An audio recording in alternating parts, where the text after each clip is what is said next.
lumber industries. Pretty much Sarbanes-Oxley is a good example of where they put accounting rules in place on every single firm in the United States over a certain size. They put in place drug laws, environmental protection stuff.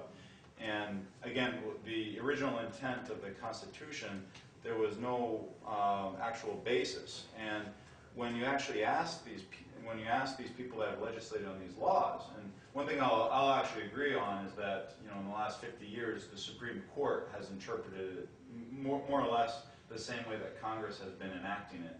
But when you actually press them, you know, where does it say health care in the Constitution? And they did this recently with the Speaker of the House, and she said, "Are you serious? Are you serious?" But she actually, about a month afterwards, put out a press release and said, you know, it is constitutional. I'm obeying my oath to the Constitution. And general welfare clause. well, actually, she didn't pull out the general welfare clause, believe it or not. She pulled out, well, the portion in Article 1, Section 8 that applies to this is that the Congress shall have the power to regulate commerce with foreign nations and among the several states and with the Indian tribes. So really, to regulate commerce among the several states, today its modern interpretation is to really control the economy of the states. And again, the phrase, again, control the economy, that's what they interpret it as, whereas back when they wrote the Constitution, it was to regulate commerce.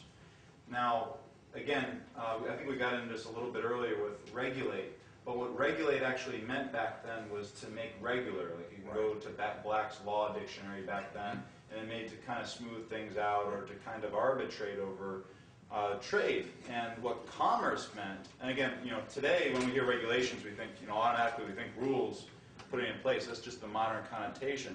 And the same thing actually with commerce. Today we hear commerce and we're like, oh yeah, maybe they do mean the economy. But actually back then, there was a study done by this one fellow, Dr. Robert Nelson, and he looked at all the contemporary uses of the word commerce. And what it actually meant is exclusively meant exchange or traffic. So like trade, but not the actual industries like agriculture or the lumber industry or the oil industry. It did not mean that. It just meant simply the exchange. And a good example of this actually in the modern world is in India. In India, they actually have 28 states or provinces, and when they move goods from one state to the next, it's very infamous. So if you have like an interior state and they make, you know, clothing or something, and they try to move it on the railway, they actually hit, when they get to the border, there's a border check at the states, and they go in, they say, oh, you got to pay the tariff or bribe or what have you.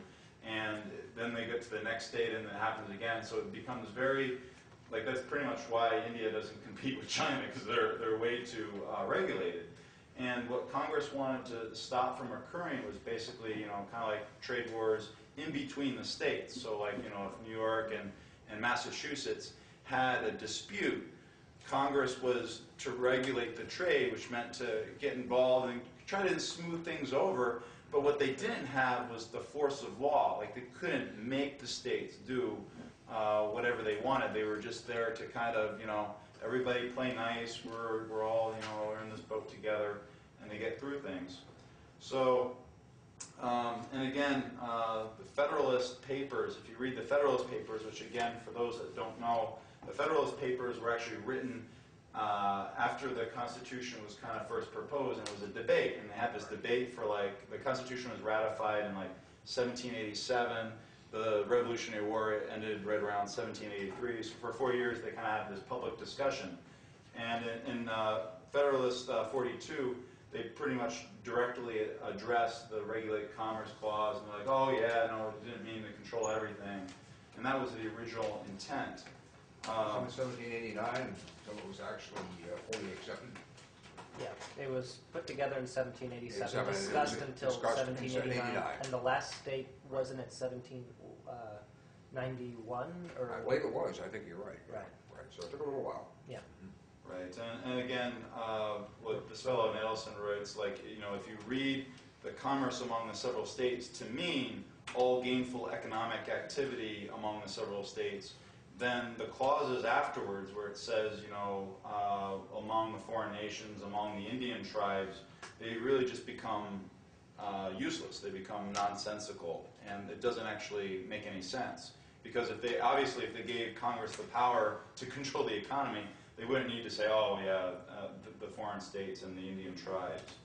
And again, if they gave Congress the power to regulate the whole economy the way that they have done, then why bother, kind of listing a lot of the other economic powers that are in that section as well. We're actually going to go into a couple clauses. One is called the necessary and proper clause, which I'm not going to address. Some people actually use it quite a bit, but at the bottom, I believe it's Article 1, Section 8, but at the bottom, somewhere in Article 1, it states that Congress can use anything that is, quote, necessary and proper to enact the above powers, the above enumerated powers. It doesn't mean to go outside of those powers that are enumerated or listed in Article 1, Section 8. 17, I believe it is. It's 18, the last one. Yeah, sorry. And then, actually, so the next, I'm going to just briefly address that one because it actually doesn't really warrant too much. You can get rid of that argument pretty quick. The last one is the general welfare clause. So they'll say, oh, but Congress is supposed to provide for or promote the general welfare. And there's actually two instances in the Constitution where it comes up. And actually, by the way, I'm just reading from notes. These will all be up on the website tomorrow if you have web access, and Ryan can put it up on LBCCS as well. So again, so the general welfare is actually, the first place is in the preamble. In the preamble, we the people of the United States, in order to form a more perfect union, provide for the common defense, promote the general welfare, and secure the blessings of liberty. So when they listed the general welfare then, again, it was to promote the general welfare, and it was just kind of taken as, we're there to, help increase the prosperity of the country. But what it doesn't say is, to provide like welfare to individuals or what have you. It's just, and then what they did is they listed all the powers. So what James Madison, the writer of the Constitution, wrote was, I listed out everything here. I didn't mean anything by this promote general welfare except then something, fairly as just a general mission statement. And in Article 1, Section 8, Clause 1, so it'll be at the top, that's actually where it comes up for the second time. And it says, the Congress shall have power to lay and collect taxes, duties, imposts, and exercises, to pay the debts and provide for the common defense, and general welfare. So it actually says, provide for the general welfare. So this is where a lot of people say, well, hey, look, it says they're providing for the general welfare. And, again, what, in the preamble, again, what it says is that, again, it just goes back to enumerated of the powers, because again, it lists out everything that Congress is allowed to do, and if it's not there, they just can't do it. And in Federalist 41, which I actually don't have a quote from, but in Federalist 41, it goes into, they're not there to provide, welfare, or they aren't there to really take from the rich or give to the poor or that type of thing. Any questions on general welfare? Go ahead.